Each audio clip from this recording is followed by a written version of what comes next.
please identify yourself. I'm going to go 1, 2, 3.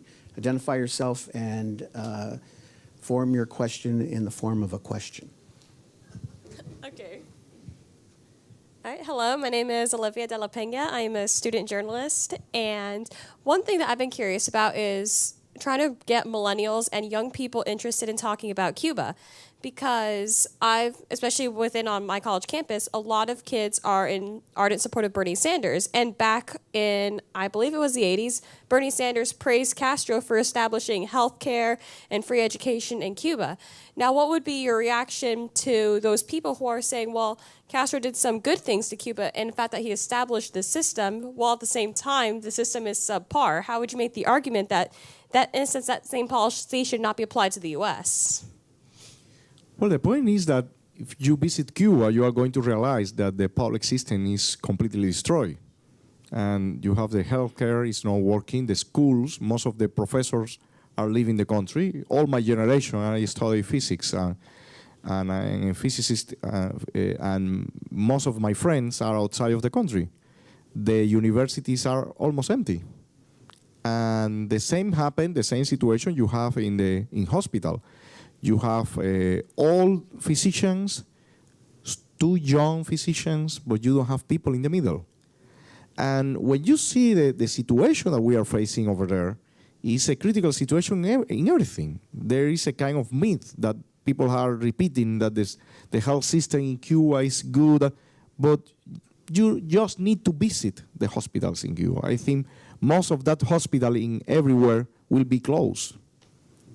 And I think that unfortunately there is a lot of propaganda about that situation, and both the health system in Cuba and the education system also is in a really, really bad condition. I think that this is, unfortunately, some people have a different vision, but the reality is not that. So those are the people that should visit Cuba and see what's happening. You had little contact now with some of the embassies than you did before. What about with the Catholic Church and with the other churches? Are they approaching you? Have they remained distant? And what could they do for the situation of human rights in Cuba in the future? Well, I'm going to talk about the Catholic Church first. I think that unfortunately, and this is not a secret for anybody, when Cardinal Ortega was as the Archobispo of Havana, he was several times talking against the Cuban opposition movement. This is not a secret for anybody.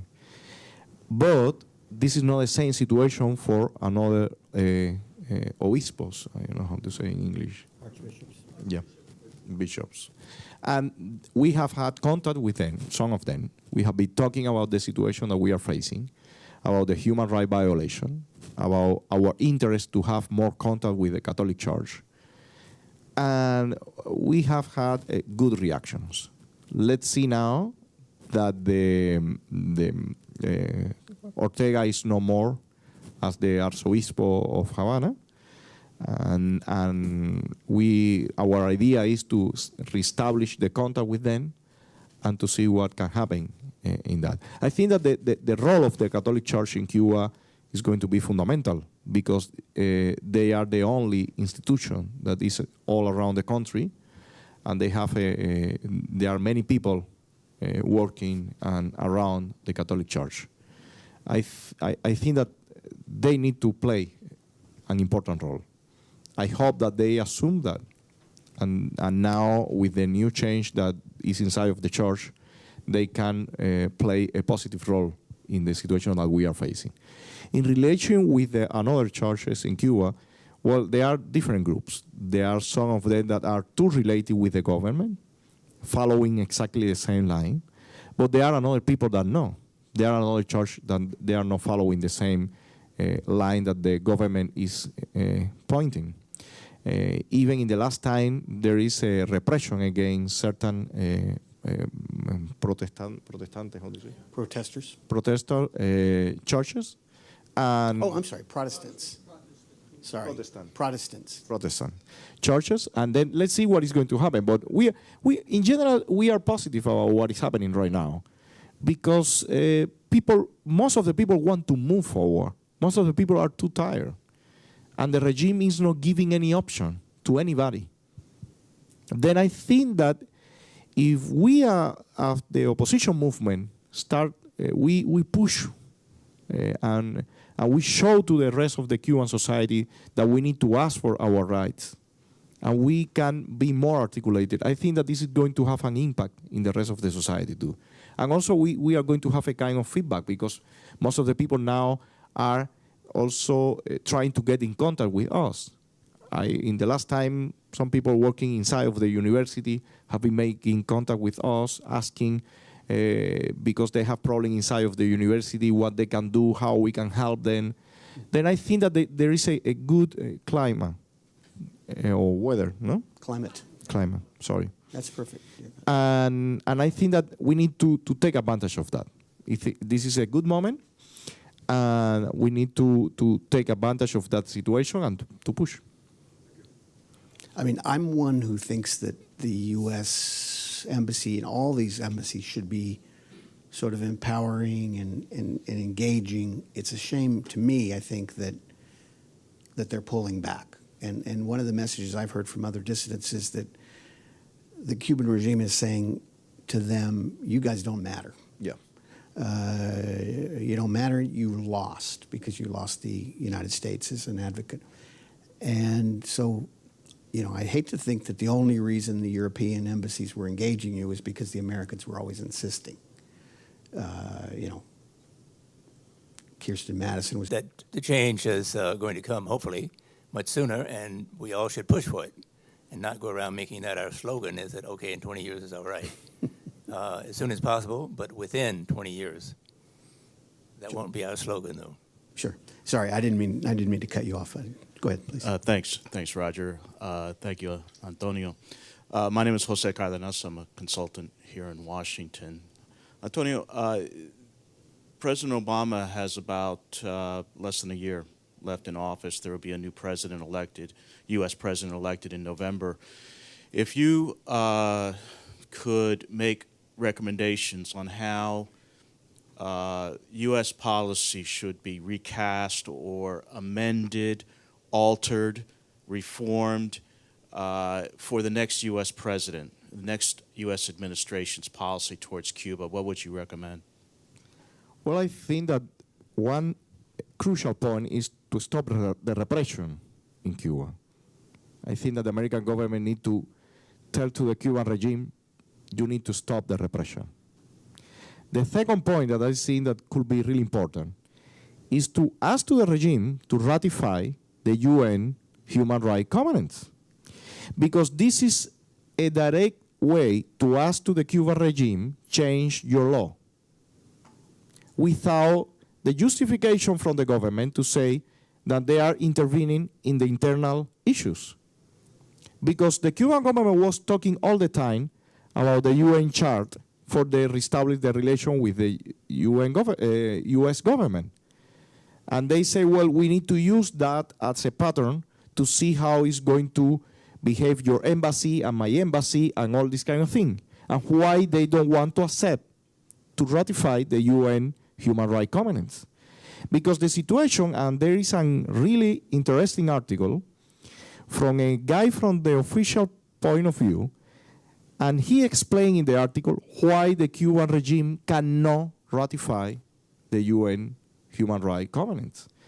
And he explained in the article that if they start to implement that covenant, they are going to dismantle the system. I don't know if the article is in favor or is against, but the guy explained clearly how the ratification and implementation of that covenant is going to dismantle the totalitarian regime. And I think that this is one point that is critical too. And the other point is the clear recognition of the opposition movement in Cuba. I think that these 3 points can make a huge difference for the future. Hopefully we'll have a president that's willing to do that. We'll go right here, and then the lady in the back. Of being an elected government and that sort of thing. One last question, if there is one. Oh, yes, I'm sorry, Francis. Thank you very much. I just wanted to clarify, that the Eastern European countries, I've been involved in the transformation, Poland, Hungary, and other Eastern European countries the last 25 years. And the Eastern European countries weren't looking to the U.S. government for leadership. They took their own initiative, and I went to many events at the Czech embassy in particular. The Hungarian ambassador called me to try to engage me in Cuba in 2006. So they were very aggressive. So it's not a matter of waiting for the U.S. government to give them direction. They understand what communism is, they understand what totalitarianism, and understand what the conditions in Cuba were. So it's always, it's important to continue to reach out to those governments. Looking on and following these transformations and transitions as they occurred, there was a lot going on beneath the surface beforehand. And as you were talking, I'm wondering about the information level that people have available, the Samstats, these underground newspapers, underground communications, because the vast number of the population understood that they needed a change, and they were looking for the catalyst to do that. And that's one question I have. How much of that is going on beneath the surface? And then it's understanding that there needs to be a catalyst, because I look at what happened in Tunisia. When that entrepreneur burned himself, everybody said, enough's enough. And look at what happened in Poland. Look at what happened in Hungary. Followed the Berlin Wall. All of these things, there was always a catalyst.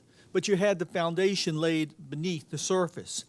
I think one of the things I find most disconcerting about one of the points you made is that you can change the law. You can give rights to own a business and run a business and so forth. But if the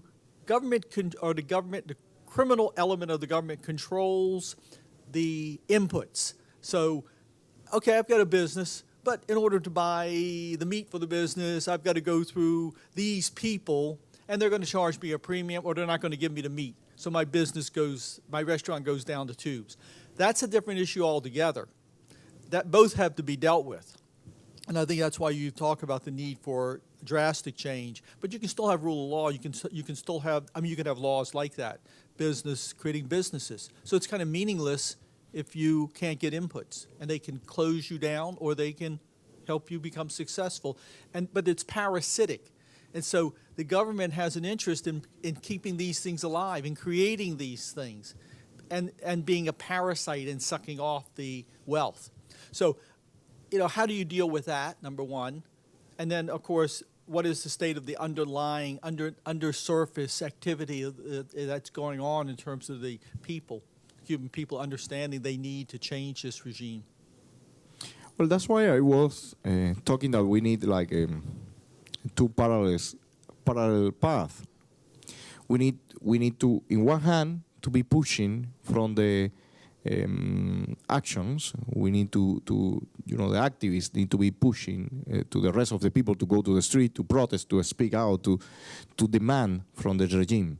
But at the same time, we are thinking how to send a clear message for the people that are, some of them, even inside of the regime, and they are not in the elite, they are in another levels, and they want also, in some moment, to be part of the change. And I think that's why I was mentioning that we need to be working in both paths at the same time, because nobody knows what can happen in some moment. And one day, people go to the street, things start to increase, the situation starts to get worse, and we need the other part. We need the other part in order to send a clear message that we are a political option for the future. Then we are completely clear that inside of the regime and just asking for certain changes, nothing is going to change at the end. They are going to continue keeping the control over everybody. Then the idea is to move in these two paths. In one hand, to push and create a real pressure, and in the other path, to show our proposal, our possibility to be a future power or a future government. But in this situation, we need also the support from the international community, because we are dealing with a kind of government that he feels totally impunity to repress us. Then I think that the change in Cuba is a combination on all of these factors. For sure, we need the change is going to come from inside.